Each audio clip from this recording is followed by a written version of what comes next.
todos, porque todos hablan de gastritis, gastritis, gastritis, para todos es gastritis, se utiliza para todo, dolor abdominal, gastritis, gastritis, gastritis. No es tanto así, ¿no? Vamos a ver. ¿Qué dice? Cuando nosotros hablamos, y quiero que quede claro, por favor, el diagnóstico de gastritis es un diagnóstico anatomopatológico.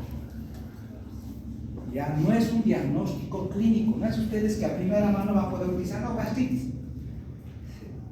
Por favor, no cometan ese error.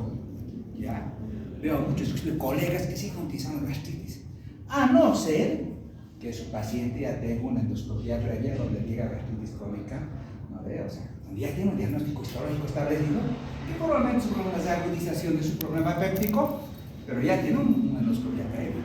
O sea, si no, por favor. ¿Qué dice la literatura? No sé si está un poquito borroso, creo que estoy viendo una imagen. Ese.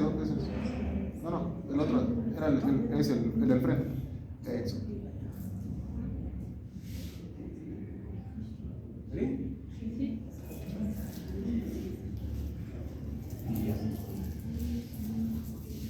Bueno, vamos a ver, cuando decimos este es un diagnóstico, vamos a ver el por qué. ¿Por qué es un diagnóstico eminentemente histopatológico? Y si es un diagnóstico histopatológico, debemos saberlo interpretar, saberlo diagnosticar. ¿Es agudo o es crónico? ¿Cómo yo puedo saber en la consulta si es agudo o es crónico? Como en todo. Por ejemplo, si hace un estudio de líquido acítico, ¿es agudo o es crónico? ¿No ven? Si es predominio de linfocitos o es predominio de neutrófilos. La diferencia es histológica. O sea, ya hay un diagnóstico histológico, en este caso de líquido hacemos también, para ver si, digamos, hay infección, que ¿no? Hay presencia de neutrófilos o linfocitos, te dice tuberculosis. Linfocitos te dice cáncer. Si te dice polimorfo nuclear de gran cantidad, tu paciente puede estar con una peritonitis bacteriana espontánea. Es lo mismo. Ya, cuando nosotros vemos un diagnóstico de gastritis aguda, lo primero que tenemos que ver es la presencia de polimorfos nucleares en la histología. Ya, si hay polimorfos, claro, las pacientes, por ejemplo, no consultan con gastritis aguda, no todos los pacientes. ¿Qué pacientes creen ustedes que podrían tener gastritis aguda? Por ejemplo, ustedes, ¿quiénes creen que podrían tener o en qué momentos podrían cursar con este evento de gastritis aguda? Personas. Claro, por ejemplo, que probabilidad se ha ido un fin de semana, ¿no ves? 2 días de fase de cumpleaños, le ha echado 2 días cigarros, bebidas. Va a tener seguro una lesión gástrica, pero aguda, ¿no? Aguda. Aunque debe ser tarde, en esos casos agudos, ¿por qué es el COVID? Pero otra cosa, no se olviden, se ha hecho bastante estudios. Si nosotros hacemos una endoscopia a todititos, ustedes, seguro que todos tienen gastritis crónica. O sea, no hay una persona que tenga un estómago así, sanito. No hay, se han hecho estudios histológicos, epidemiológicos, no hay. Será ese bebito que nace así, probablemente es, porque él nunca ha vivido un ambiente estresante, no ha vivido ese ambiente, no está expuesto a sustancias estresantes.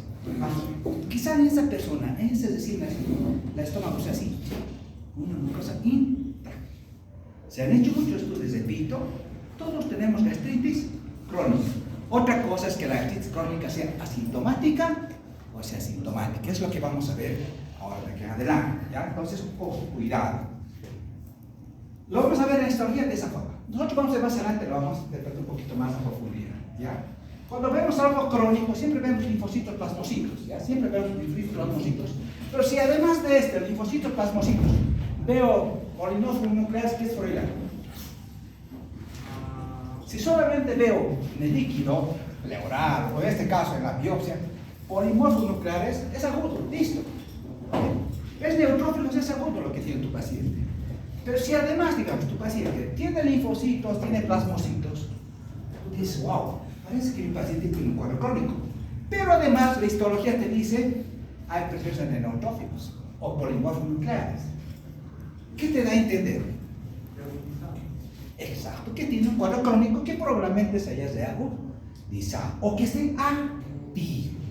Ya, eso vamos a ver ahora. Ojo, la gastritis crónica es asintomática. A veces todos tenemos gastritis crónica. El paciente todos los días viene y me dice, claro, se dice, mal ese diagnóstico, dicen, no tengo gastritis. Ahí es donde nosotros entramos al juego, ¿no? Entonces empiezo a utilizar mis conocimientos científicos médicos. ¿Realmente mi paciente tendrá gastritis? ¿O será solamente tendrá una dispepsia? Porque no se olvide que hemos dicho, los dos síntomas principales en dispepsia son... Vamos, Pablo. Dos síntomas principales, los dividimos en dos, pero los síntomas ya son síntomas, pero lo vamos a agrupar en dos síntomas grandes, doctor. No los conceptos, dos síntomas. El principal síndrome, ¿cuál es? Saciedad precoz, plenitud postprandial. Exacto, el síndrome de distrés postprandial. ¿Quiénes vienen por eso? Todos. Muchos tienen. Doctor, tengo dolor, hinchazón, entonces ¿dónde? El estómago. Síndrome de dolor epigástrico.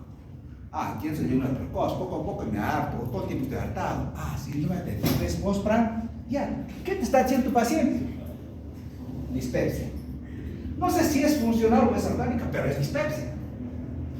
Por clínica, usted se ha hecho el diagnóstico, es dispepsia. Se han hecho varios estudios de decir, no hay relación entre la clínica, el paciente puede estar muy sintomático y los hallazgos endoscópicos, histológicos, son normales.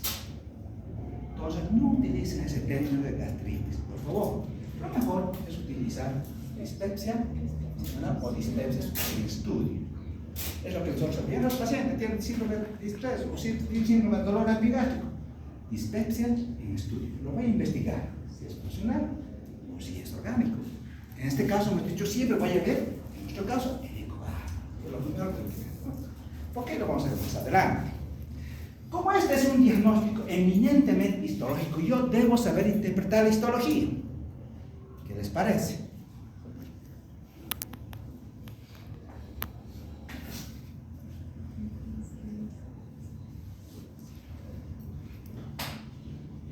Enseguida vamos a ver un informe anatomopatológico. Lo que quiero es que vayan entendiendo. Primero, el primer hallazgo patológico, el patólogo, el reporte del patólogo dice, ¿es agudo o es crónico? Si es agudo, voy a ver trabajo de neutrófilos o polimorfos nucleares, que son estos, ¿no ven? Como cuando se ve al microscopio. Acá lo que me interesa, vamos a ver la actividad. Cuando me dice el patólogo, tiene una gastritis, doctor, crónica, dice, pero con actividad leve, moderado o severo. Cuando me dice gastritis crónica, ojo, pero ¿qué me está haciendo la actividad? La presencia de neutrófilos. La reagudización de ese cuadro me está dando los neutrófilos. Y ellos lo van a diagnosticar como leve, moderado o severo. Si te dice severo, ¿qué está pasando? ¿Qué creen que está pasando si es severo? O sea, la alteración histológica del cuadro realmente es severo y es agudo. Entonces, esta correlación un poquito tengo que correlacionar con su clínica. Pero si me dice actividad leve, ahí es, ¿lo trato o no lo trato? Entonces, vamos a ver qué otros hallazgos más, porque al final yo debo tomar la decisión de tratar o no tratar un paciente, pero eso lo voy a hacer en base a muchos criterios. ¿Ya? Cuando me dice crónico, ojo, solo me dice, doctor, hay linfocitos, pero con actividad, o solamente gastritis crónica, sin actividad. Entonces yo más tranquilo. Es probable que sea otra cosa, porque todos tienen gastritis crónica. Es probable que sea otra cosa, pero parece que no hay reagudización de su problema gástrico, porque no hay actividad. Entonces es inactiva, una gastritis crónica, pero inactiva. Entonces el cuadro puede ser otro. ¿Ya? Ahora, bueno, vamos a este segundo.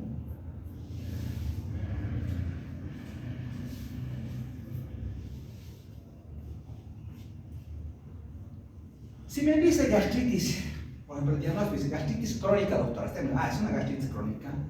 El segundo hallazgo que yo voy a hacer, verás, si es activa leve o más, eso yo lo van a indicar. Lo segundo es una gastritis crónica no atrófica o atrófica. Eso es importante, ¿ya? ¿Por qué? No se olvide que cuando hay una atrofia, hay pérdida de las glándulas gástricas. Va a haber alteraciones clínicas significativas. En este caso, si no hay atrofia gástrica, no atrófica, Hay inflamación, pero no hay pérdida. A ver, diferente. Hay inflamación del estómago, pero no hay pérdida de las glándulas. Entonces, el daño no es tan severo, no es tan importante, no es tan relevante. Peor sería que tu paciente tenga inflamación y además tenga atrofia, que haya perdido sus glándulas gástricas. Ojo, y eso es un mal marcador, ¿no? Vamos a verlo más adelante.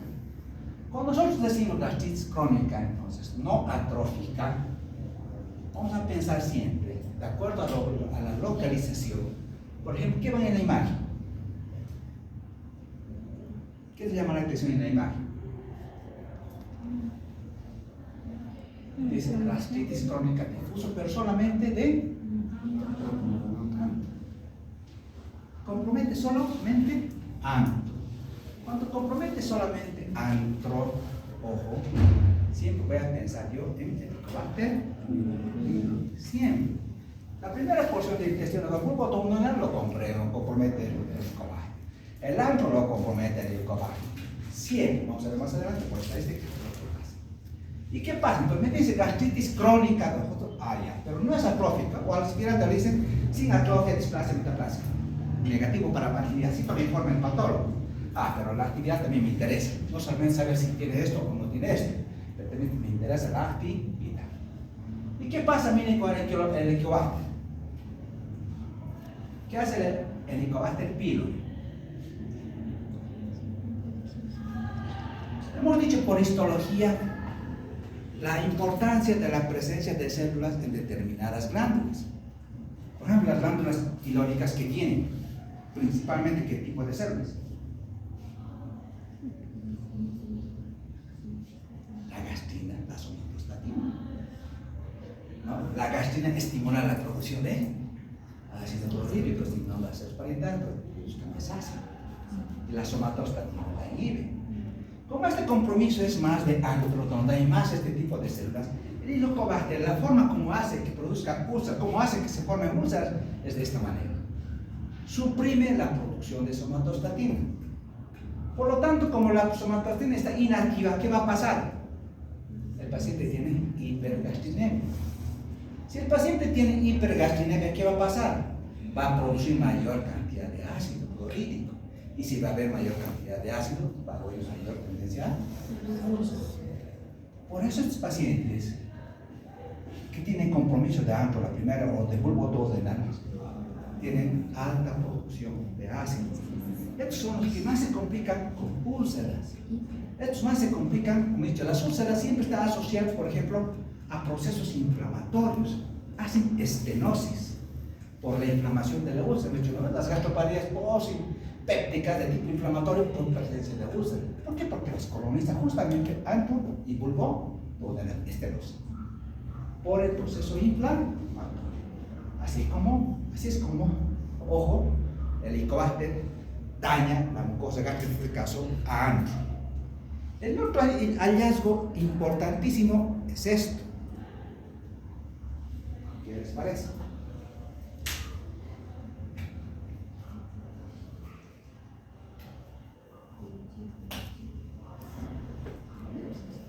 Chicos, muchas de estas presentaciones yo las sugiero, guárdenselas.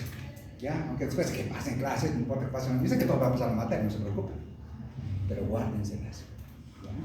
Cuando alguna vez tengo un paciente, saque una revisadita, la verdad que les va a sacar de muchos. Muchos de estos temas son lo que yo veo todos los días en la práctica, lo que yo quiero que sepan. Y cuando caen, por ejemplo, esto es importantísimo. Puede ser la gastritis, por ejemplo. Vamos a ver, gastritis crónica activa. ¿Pero qué les parece HP negativa? No hay Helicobacter. Entonces, ¿cuál es el problema? Pues, en general, a la práctica le dividimos en dos. Gastritis crónica, puede ser, en este caso, con actividad leve o severa, es H. pylori positiva o H. pylori negativa. Su paciente, por ejemplo, ha tenido un diagnóstico de gastritis crónica. Muchas veces nosotros no le pedimos, ya sabemos, ¿no? Pero el paciente, obviamente, ¿qué pasa con estos pacientes, por ejemplo, de Froilán? Su paciente tiene 60 años, 65 años, para una mujer. ¿Qué está pasando con ese estómago de ese paciente? ¿Cómo estará esa gástrica en su paciente. ¿Cómo está Florida en tu paciente? ¿Cómo está? Por edad, no tiene un adecuado flujo sanguíneo de la mucosa, hipoperfundida, tiene más factores estresantes, tu paciente produce más ácido, porque tiene mucho estrés físico, psicológico, emocional. Ya está pensando cuándo se va a morir, está pensando en sus problemas de sus hijos, de la casa. Tiene un estrés que ni se imaginan, ¿no? Vienen hasta la consulta cargados de esa carga emocional. Ahí les pregunta, señor, ¿cómo está? Doctor, hace tiempo, un paciente, ¿no? Viene una señora igualita, con muchas molestias técnicas. Resulta que su hijo, han perdido 2 millones porque su hijo está en Estados Unidos. Y resulta que su hijo negoció con su amigo. Y una fecha de esas se le dijo los secretos, ¿no? Del amigo a su íntimo amigo. Y les estafó. Han perdido 2 millones en un negocio. Imagínense cómo está ese paciente, la familia. Ay, ese no duerme, ¿no? Ese paciente no duerme, todo el tiempo está. Ahí lo único que yo debo ver, si ese paciente que tiene gastritis crónica, seguro. Que esté activo, también seguro. ¿No? Tal vez sea hasta severa. Hay daño histológico malo, digamos, displasia cáncer, es lo que yo y voy a ver con histología. El otro, de manera intercurrente, ¿hay infección por Helicobacter o no la hay? Eso yo debo ver. ¿Ya? Entonces, para eso me sirve la histología, una de las cosas, porque me dice la presencia del microorganismo. Entonces, vamos a tener 2 pacientes, HP positivos y HP negativos. Si es HP positivo, este es el resultado me interesa. Por ejemplo, se usan tantas guías y no hay este dato. Y en la práctica, esto nosotros todos los días utilizamos en la consulta. ¿Cuál es la densidad bacteriana? Es decir, lo medimos por cruces, ¿no? 1/3, 2/3, 3/3. Me dice la densidad de la bacteria en esa mucosa. Obviamente es base a distinciones especiales de todo y todo lo demás. Ellos identifican el microorganismo. A mí me interesa saber por qué. Voy a tratar. Puede que mi paciente tenga, por ejemplo, escasa cantidad, una cruz. Como muchos tienen gastritis crónica, tu paciente puede tener una cruz. Pucha, ahora doctor, ¿lo trato o no lo trato? Y su actividad puede ser leve. ¿Lo trato o no lo trato? Pero tiene factores estresantes. Pucha, le voy a hacer antígenos fecales en heces. Negativo. Parece no ser ¿no? Parece que no. A ver, voy a ver por otro lado, diferente, que tu paciente tenga, ¿no? Una gastritis crónica activa, severa, con una cantidad 3/3 y antígeno fecal en heces positivo. A este sí le trato.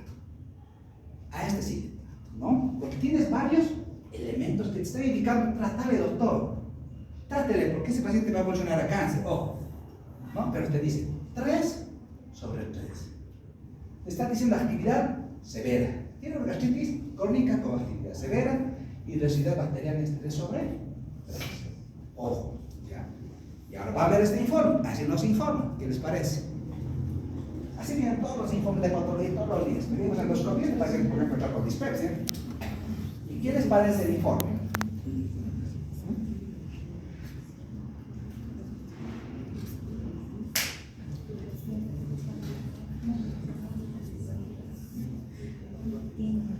Y esto todos los días les van a hacer este informe.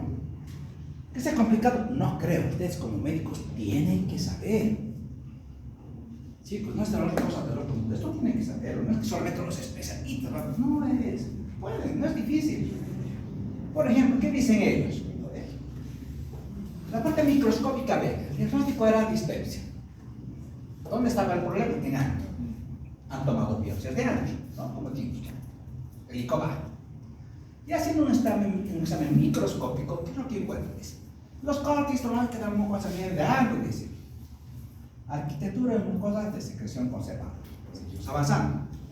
Lámina propia. Miren cómo vamos avanzando. Mucosa, lámina propia, muscular de la mucosa, submucosa, muscular. Para eso necesitan saber la histología. Por eso les he dado en primera clase la histología para que entiendan, chicos, esto.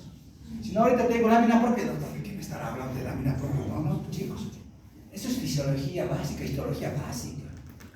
Pues miren, ¿qué encuentran en la lámina propia? Dice infiltrado inflamatorio crónico, linfoplasmón, linfocito, doctor, crónico. ¿No ven? Crónico. Perfecto, seguimos avanzando. Pero además tiene tendencia a la agregación. Y hay presencia de polimorfo nuclear. Hay presencia de escuadro, pero además parece ser algo sobreañadido. Hay algo que de manera intercurrente invaden el epitelio glandular. Miren, utilizando esta tinción de toluidina, ellos logran identificar estas formas bacilares. Dicen, de acuerdo con la tinción de toluidina, se identifican formas bacilares compatibles con Helicobacter pylori. ¿Y cómo te lo informan? Como te lo estoy explicando. Dicen, doctor, las biopsias a nivel de adentro, gastritis crónica. Perfecto. Además se encuentra alguna alteración histológica típica del Helicobacter, que es la folicular. ¿Ya? Porque si hay, digamos, gastritis crónica folicular, puede ser Helicobacter o no puede ser, ojo, pero también se presenta otro proceso inflamatorio. Pero ya me está sugiriendo, en muchos casos siempre hemos asociado folicular. ¿Pero qué me está diciendo además? La actividad moderada. ¿Ya? La actividad moderada. ¿Qué más? Helicobacter pylori, doctor, 3 sobre 3. 3 sobre alta densidad bacteriana. Alta densidad bacteriana.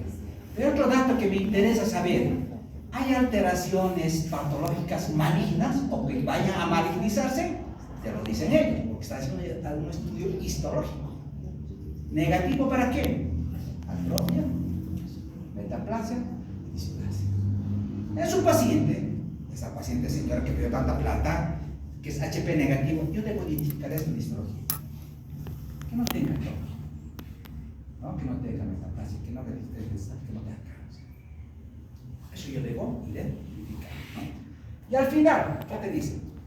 Doctor, negativo para malignidad. Además, como todos los otros exámenes, te dicen correlaciones con su clínica y la endoscopia. Entonces, no solamente el diagnóstico, si el diagnóstico histológico es fundamental para tomar una conducta y tratar o no al paciente, la clínica y la endoscopia también es importante. ¿Está bien? ¿Sí? Chicos, les repito, esto es lo que hacemos todos los días. Y siempre es otra clase. Guárdense, no he visto estas cosas, no he visto otros textos, no sé. Pero la idea es las cosas prácticas. Vamos a ver. Ahora, si el paciente me dice gastritis crónica, ¿no? Si no es atrófica, tranquilo, ¿no ven? No va a evolucionar a mal. Pero ¿qué tal si es atrófica? Hay pérdida de las glándulas gástricas. Una parte, puede ser antro o puede ser todo el estómago, ¿no? Que pierda toda una atrofia de toda la mucosa gástrica o solamente una atrofia de una parte del estómago. ¿Ya? Entonces tenemos atrofia, que significa pérdida de las glándulas gástricas en un determinado sector del estómago. Perfecto. Entonces ahí solamente hay dos tipos, chicos, para no confundirles. Uno, que sea una gastritis crónica atrófica, se dice con metaplasia ambiental por Helicobacter pylori. ¿Ya? El 85% de esta atrofia es por Helicobacter. Entonces, ¿qué debo hacer? Tratar el Helicobacter. ¿No ven? Voy a tratar. Primero tratar. Y después, como sé que es atrófica, y esto tiende a evolucionar más un marcador, digamos, de malignidad, y voy a hacer un seguimiento, o sea, no la voy a descuidar. Eso quiero que entiendan, cada término es importante. Atrofia es importante, porque atrofia me está haciendo pérdida de las glándulas gástricas, doctor, de ese lugar, o de todo el estómago. O, acá en Sudamérica, lugares donde es vías de desarrollo, la alta prevalencia de Helicobacter hace que nosotros tengamos más de esto. En cambio, ¿qué pasa en Estados Unidos? En Canadá, por ejemplo. ¿Qué creen que pasa? ¿Saben cuánto es la prevalencia del Helicobacter en esos países? Apenas del 20, algunos hasta el 30%. Esa es la prevalencia de infección. Están colonizados por el Helicobacter, pero solamente del 20 al 30%. Incluso otros están llegando. O sea, su problema ya no es el Helicobacter. El cáncer ya no es secundario del Helicobacter, es secundario a otras causas. Ahí viene el cáncer ya secundario, por ejemplo, aquí encontramos de tipo autoinmunitario. Una enfermedad inmunitaria daña la mucosa gástrica. Ellos La gastritis crónica autoinmunitaria, metaplasia de tipo autoinmunitario es frecuente en estados hundidos. Ellos no se preocupan del helicobacter, digamos, porque su prevalencia es bajísima. Nosotros sí, ¿no? Nosotros sí. Entonces, esto es lo más importante de acá. Cuando yo veo, sé que mi paciente tiene helicobacter, o si estoy acá, debo evitar que progrese acá. Porque esta infección, este fenómeno de eventos que sucede, se llama de cascada de Correa, y todas esas alteraciones histológicas hasta llegar a casa, va a suceder. Pero yo debo intervenir acá y acá. Acá tratar, acá controlar. ¿Por qué controlar la atrófica? Porque ojo, es el predictor más poderoso de riesgo de cáncer gástrico. Entonces debo parar las orejas. Atrofia, atrofia, cáncer, atrofia, cáncer, chicos. O sea, vean la importancia de cada término. No es cualquier cosa. Atrofia, riesgo de cáncer gástrico. Ojo, y de la evolución depende de muchas otras cosas, ¿no? Vamos a ver, depende de qué importancia tiene cuando hablamos del helicobacter. Vamos a ver muchas cosas, de la dieta, de la autonomía, que es fundamental, de la genética, de la microbiota intestinal. Vamos a ver un poquito cuando vemos del helicobacter. Y estos son, por ejemplo, todos. Y estas otras cosas que decían, ¿no? Yo necesito saber si el paciente tiene atrofia metaplasia, eso es atrofia de algo, la endoscopía, la histología me lo va a indicar, ¿ya? Pero va a indicar, pues decía, cuando diga esto es lo que yo no quisiera ver en mi paciente, ¿no? No ver adenocarcinoma, no ver displasia, no ver metaplasia, no ver atrofia. Pero como ustedes han visto, el informe histológico me dice negativo para atrofia, negativo para metaplasia, negativo para displasia, negativo para cáncer, ¿ya? Entonces, esto está inmerso en el informe histopatológico. Entonces, miren la importancia. Nosotros dependemos mucho y necesitamos apoyarnos en muchas cosas de la histopatología. Pero no todos tienen acceso a eso. No todos tienen acceso a una endoscopía. No todos. Ojo, no todos, ¿no? Pero eso es lo que debemos hacer. ¿Y qué les parece este otro gráfico?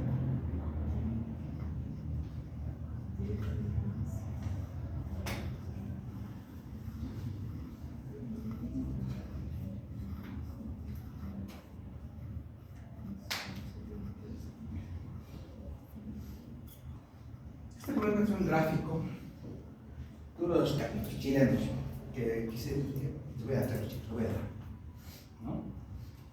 Porque ustedes han visto, chicos, que en medicina es así, ¿no? En medicina cada día cambia, cada día son nuevos conceptos, nuevas, saben muchas cosas actuales en medicina.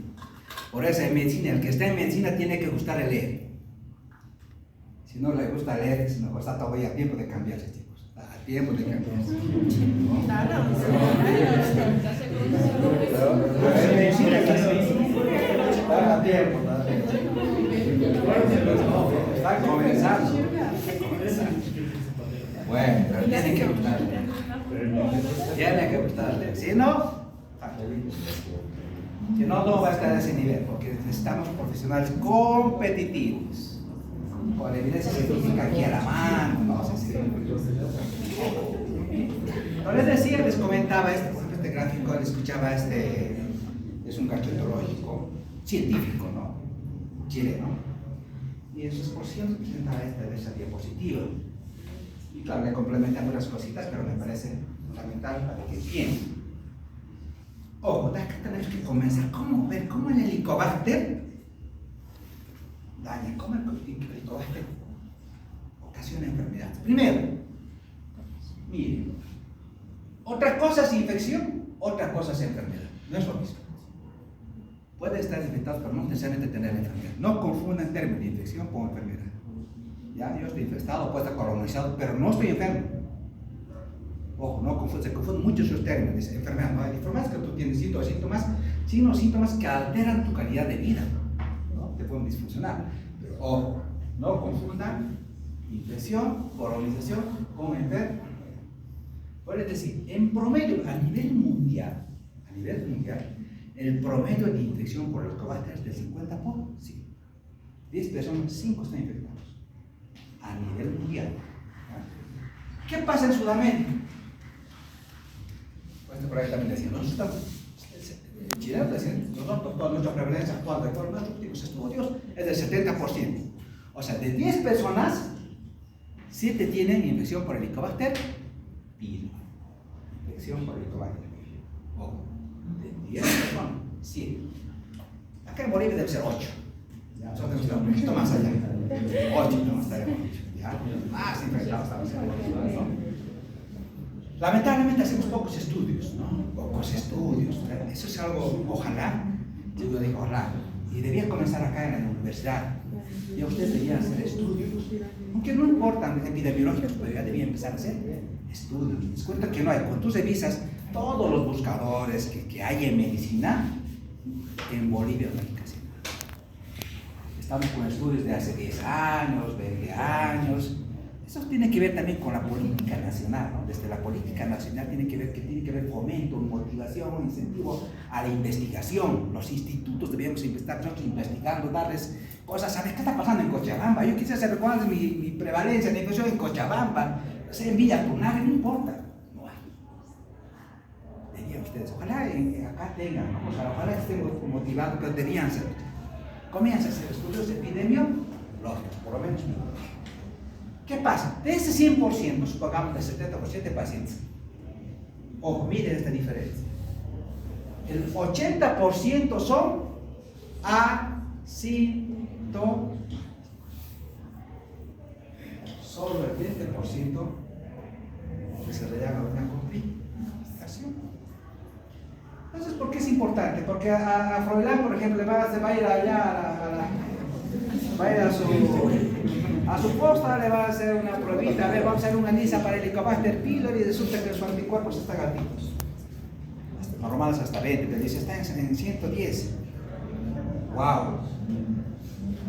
Inclusive, por ejemplo, ese es un dato interesante en Chile, lo que decía me gustó. Dice, doctor, nosotros queremos hacer estudios epidemiológicos, porque van a saber, por ejemplo, prevalencias, incidencias, hay que saber esto, utiliza esto, se avisa, o sea, prueba rápida para ver si tiene o no infección por Helicobacter. Se hace. Pero ¿qué es lo que decía él? Como no todos tenemos acceso a la endoscopía, a la patología, estamos haciendo un estudio que correlacione los hallazgos, ojo, cuantitativos de los valores de ELISA para el Helicobacter y lo que están correlacionando con la histología, con la endoscopía y con antígenos fecales en heces. Claro, y cuando ya veíamos con sus compañeros en la consulta, resulta que el paciente, le hacemos a todos, por ejemplo, yo les hago ELISA para el Helicobacter, IgG para el Helicobacter, solo pedir IgG para el Helicobacter en sangre, IgG, ¿no ven? Solo quiero ver anticuerpos. ¿Qué están haciendo los chilenos? Están titulando los anticuerpos. Es decir, ¿hasta cuándo? O sea, digamos, hasta arriba de 100, dice, arriba de 100, podría estar relacionada una infección activa por Helicobacter. Y lo están testeando con endoscopía, con histología y con antígenos fecales en heces. Yo dije, oye, estos son vivos. Porque yo en la consulta veo a todos los pacientes que tienen H3 cruces, tienen antígenos fecales positivos y el ELISA está arriba de 100. Está de 120, 130, algunos 190. Entonces puede tener relación, es decir, esos títulos altos arriba de 100 con infección activa por Helicobacter. No solamente que me diga título que tiene o ha estado expuesto, porque el anticuerpo solamente te dice eso, ¿no? Que ha estado expuesto en infección por Helicobacter. Pero los títulos altos pueden estar correlacionados con la actividad. Eso está en un proceso de investigación. Porque yo les pido a todos mis pacientes, lo he visto con los chicos en la consulta, oye, pero mira, 190, 170, IgG, le hacemos endoscopía. Artritis crónica fue lo mismo, 3 cosas del plus. Le pedimos antígenos fecales en heces, es positivo. Oye, tiene todo de la mano. Entonces, hasta eso se está llegando. Pero ojo, miren. Entonces, no todos hacemos enfermedad o indicación o patologías relacionadas con el Helicobacter. ¿De qué depende? ¿De qué siempre ha dependido? Y muchas veces esto es fundamental, del estado inmunológico del paciente.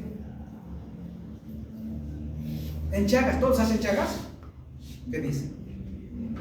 Todos los que están infectados con Chagas hacen complicaciones por el Chagas. No hacen apenas el 60%, no las hacen. Ni siquiera hacen todas las complicaciones. Algunos han visto solamente la parte digestiva, pero el corazón la cardíaca está normal. Y muchos sin ninguna complicación, ¿ya? O sea, no todos. Entonces depende de quién, del estado inmunológico del paciente, ¿no? Por eso ocurre también, o va a depender de la virulencia del hígado, ¿no? Nosotros, por ejemplo, los chilenos siempre están, en medicina están más serios, hay que ser conocer, en medicina están bien avanzados. Dosifican genes de virulencia. Dice, si este helicobacter tiene, por ejemplo, los genes de virulencia, el KK y el PAH, significa este es un gen cancerígeno del helicobacter. Miren, logra identificar hasta eso. Le dice, este helicobacter te va a ocasionar cáncer. Y lo identifican con PCR, con biología molecular. Dice, y ellos, según los estudios que he hecho, dice, la mayoría de doctores de nuestros helicobacter tienen un gen cancerígeno. Por lo tanto, helicobacter diagnosticado, helicobacter tratado. ¿No? Ya. ¿Qué más? Entonces, obviamente también depende acá que si va a ser o no enfermedad, los factores ambiente. Cierto paciente fuma, cierto paciente bebe, cierto paciente consume AINES, la probabilidad de que haga infección o patologías relacionadas diferentes es alta. Pero ojo, el 80% son asintomáticos y el 20% hacemos complicación. Acá se lo divide en dos grupos, ¿ya? Aquellos que tienen con baja producción de ácido y aquellos que tienen con alta producción de ácido. Los que tienen alta producción de ácido generalmente hacen compromiso de ANTA, por la explicación fisiológica que le hemos dicho, porque colonizan. Entonces hay alta producción de ácido. Entonces, generalmente hacen qué complicaciones en ANTA, úlcera duodenal. Cuando, por ejemplo, tú tengas, puede pasar, por ejemplo, ustedes estén en la provincia, tienen pacientes con síntomas dispépticos, todos tienen pacientes con síntomas dispépticos, y por suerte puede hacer el ELISA en su laboratorio para helicobacter. El paciente no puede acudir, no tiene recursos económicos, algo tiene que hacer. Ahí tiene que aplicar todos sus conocimientos de medicina si le va a tratar a su paciente, no, porque no puede referirlo, porque el paciente no tiene plata, ni siquiera para su taxi, ¿no? Ni siquiera para su taxi. Pero por suerte el programa le cubre el tratamiento. O sea, el SUS le dice, hay tratamiento para helicobacter, hay gratuito, hay. ¿Qué va a hacer la doctora? ¿Qué haría la doctora? Tu paciente vino por dispepsia. Resulta que tú le has hecho lista, no tienes, a la primera mano le has hecho lista ya. Le has hecho una lista, o sea, un IgG para H. pylori cuantitativo. Por suerte te salió alto. No lo puedes referir. El paciente no puede venir a la ciudad. Puedes dar un protector gástrico y un antibiótico. Vamos, Pablo, ¿qué dices? Usted dijo que tiene helicobacter pylori alto, ¿no? Por eso, clínicamente tiene síntomas dispépticos. Claro. Ya se tiene. Si solo tiene síntomas. Es tu paciente joven. Tiene un IgG positivo para el helicobacter, inclusive a títulos altos. Estoy dando ya títulos altos, ni siquiera títulos bajos. Así va de 100. Has logrado tener ese título. Pero tu paciente no puede venir a la ciudad. Y tienes medicamentos. Omeprazol, claritromicina y amoxicilina, 1 gramo cada 12 horas. Solo le daría omeprazol, doctor. ¿Por qué? Porque es como omeprazol. Pero si tienes IgG positivo alto. Tienen muchos elevados. Y otra pérdida. Tienen que tratar. Por eso los pacientes dependen de muchas cosas. No todos vamos a tener que nos den un informe histológico. Si te dan un informe histológico ya sabes qué tienes que hacer. Pero no siempre van a tener ese acceso. Y tú tienes que tomar la decisión de tratar o no tratar. Paciente joven, ¿ya? Paciente con síntomas dispépticos, ojo, en esos pacientes, por epidemiología hemos dicho, si es helicobacter, siempre te va a comprometer esta parte. Y además tienes un IgG positivo alto, así va de 100. Ya te está diciendo el doctor, además tienes medicamentos, el programa te dice gratuito, el tratamiento es gratuito, hágaselo. Además, otro dato también que es a favor, y lo mismo decía, por ejemplo, en esa reunión que tenían de los capítulos, decían, dice, miren, mira, qué importantes los estudios. Hemos visto, dice, para eso, un poquito para comentar a ustedes, qué importante es eso. Hemos hecho un estudio para ver la resistencia a los antibióticos en las poblaciones allá en Chile, dice, ¿no? Y hemos visto, se lo voy a presentar un cuarto, digamos, porque le digo antes, a menor edad, menor resistencia. A mayor edad, más resistencia. Eso esto nos está indicando, ¿no? Que lo que le voy a dar probablemente sea beneficioso. Pero ojo, muchas veces el programa no está, por ejemplo, los programas o los esquemas de tratamiento que están ahorita en el ministerio no siempre están de acuerdo a la evidencia científica. Tienen que tener mucho cuidado. Por ejemplo, no se han hecho acá, por ejemplo, cosas en Bolivia que modifiquen las políticas nacionales en cuanto al tratamiento del Helicobacter pylori. ¿Cuál es el esquema que se debe utilizar? Nada. Por ejemplo, yo decía, en Chile nosotros estamos utilizando todavía amoxicilina, omeprazol y claritromicina. No estamos utilizando el omeprazol. No están utilizando. Le dicen, wow. Entonces, cuando vean a mayor edad, ya le están asociando inclusive metronidazol a su esquema. Pero, acá lo que le quería comentar, a menor edad, menor resistencia. Esa es la ventaja. Entonces, puedo utilizar los medicamentos, es probablemente que el tratamiento que le haga a su paciente, como en ese caso del área rural, joven, el éxito sean bis. ¿Ya? Bueno, entonces, esto es en cuanto a medicamentos. Cuando hacemos un diagnóstico, chicos, endoscópico, ya cuando pedimos endoscopia, ahí está.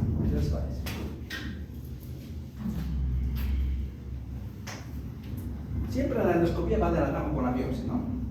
Eso es lo que ven en la endoscopia, es lo normal, los pliegues gástricos bonitos. Eso es lo que típicamente ven los endoscopios. Gastritis nodular, doctor. Otros dicen gastritis verrugosa, doctor. Son hallazgos endoscópicos típicos del Helicobacter, ¿ya? Dicen, en imagen emperrada, toman biopsias. Cuando ven este tema, tienen que tomar biopsias.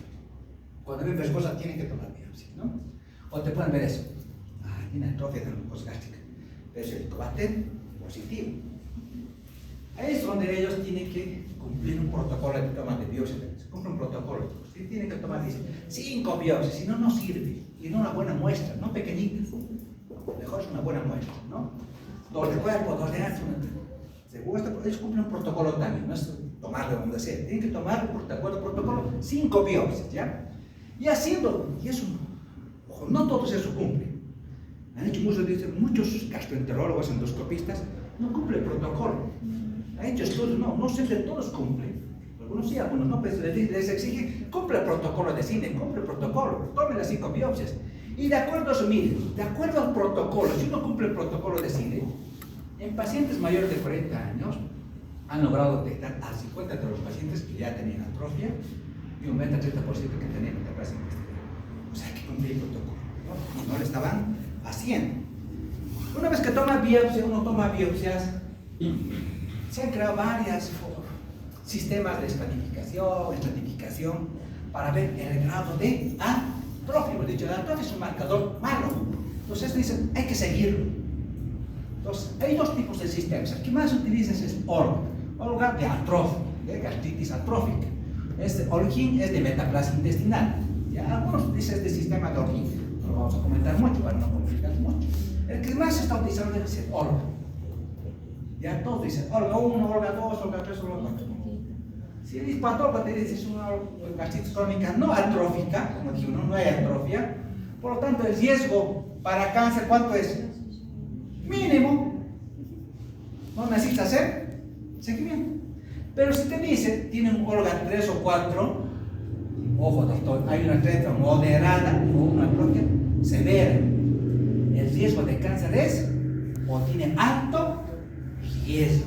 Hagan el seguimiento, no se descuiden, hagan el seguimiento.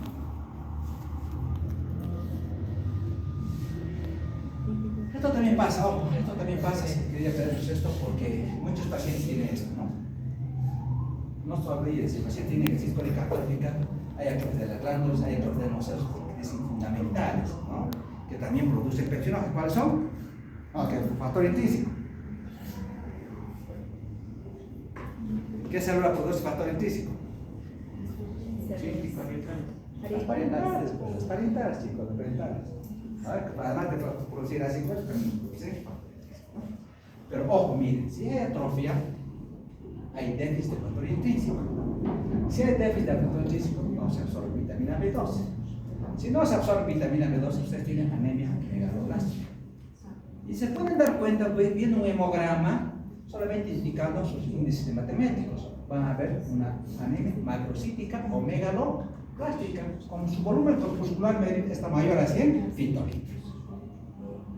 Entonces, se ha hecho el diagnóstico de anemia. Solamente ver el hemograma también les sirve para ver el compromiso de la cosa. Les repito, muchos problemas neurológicos de los pacientes de demencia, por ejemplo, los pacientes que tienen demencia, dijimos que tienen demencia, el problema era este. No tenían vitamina B12. Le hemos dado vitamina B12, han pasado lúcidos. Sus problemas articulares han desaparecido porque tenían déficit de vitamina B12. A ver, se hace dosificación de factor intrínseco. Se puede hacer, pero ojo, ¿no? Y en la endoscopía nos reportan esto. Miren, esa histología que hemos visto es la misma endoscopía. Y en la endoscopía tiene lo mismo, dispepsia, ¿qué nos dice? Esofagitis grado A, gastritis petequial de fondo y cuerpo, solamente eso, ojo, no hay más nada. Gastritis besugosa de antro. Miren, esta gastritis besugosa de antro, miren cuánta cantidad de bacterias tenemos, 3 sobre 3. Entonces, endoscópicamente, estos diagnósticos también se pueden dar, pero al final, ¿quién define? La histología, la patología. Esto también es importante, miren, estos estudios epidemiológicos, cuando hacen diagnóstico, por ejemplo, en este caso, hice un estudio a 220 pacientes, 202 pacientes, dicen, vamos a ver, es una solo dato, lleno de cáncer gástrico, toman endoscopia y miren, el 82% que tenían gastritis crónica, no atópica. Un pequeño porcentaje de displasia, la mayoría también tenían cáncer, pero la mayoría tiene una gastritis crónica, no. Eso es bueno para ese lugar donde tienen alto nivel de cáncer gástrico. Pero este otro gráfico, miren, a mayor edad, ¿qué les parece? Mayores alteraciones histológicas. A menor edad, es probable que solamente tu paciente de 29 años tenga gastritis crónica. Nada más. Entonces, en tu cabeza no va a estar tanto el pensar que tu paciente probablemente no tenga esas alteraciones histológicas. Entonces, probablemente no, la endoscopia no está imprescindible si mi paciente es joven, tiene síntomas pépticos, no ha perdido peso, tiene un IgG alto, le trato porque yo estoy seguro que acá no tiene displasia metaplásica por edad. Por edad, ¿no? O desde que te miren. 50, 90, ahí tenemos, ¿no? Tenemos metaplasia intestinal, ya tenemos cáncer, mayor de 60, peor todavía. Entonces, a mayor edad, mayor patología o alteración histológica. Menor edad, menos. Entonces, siempre, ojo, la gastritis crónica es asintomática, no se confía. El tratamiento siempre se dedica al ricobato. Siempre, ojo, no se confía solamente con atrofia o metaplasia, hay que ser seguimiento. Ojo, siempre, lo hacemos siempre así, ¿no? Siguiendo ese sistema cardiólogo, ¿no? Los pacientes que tienen Olga 3 o 4 requieren vigilancia endoscópica, ¿no? 1 a 3 años, de preferencia. En Chile, por ejemplo, se hace cada año. Y ellos han encontrado esto, por ejemplo. Cuando han hecho un seguimiento un año, sus pacientes bien tenían gastritis atrófica, ya tenían metaplasia intestinal. Miren, todos los casos tienen metaplasia intestinal, y algunos han tenido que hacer el tratamiento porque tenían un tumor 1A. ¿Qué se ha hecho? Resección endoscópica, hay que sacar la mucosa, porque no solamente este tipo de recién, ¿no? Un poquito esto vamos a ver cuando vemos alteraciones, no hablamos un poquito de cáncer, pero vean la importancia de hacer el seguimiento.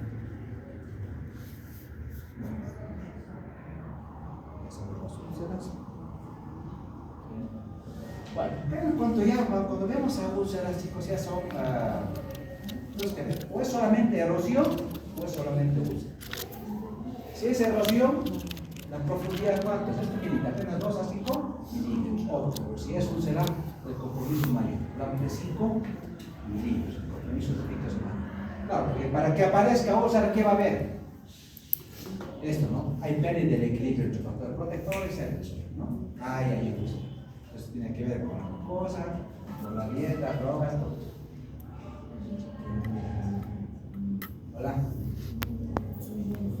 Espinas, malignas, toda, obviamente hay que biopsiar, ¿no? Toda, si estamos viendo que es maligna, hay que biopsiar. ¿Por qué es importante? Por las complicaciones. Miren, puede ser tan superficial una cerita, o puede ser tan profunda que se compromete hasta la serosa. Y se compromete la serosa, ¿qué va a pasar? Se va a perforar.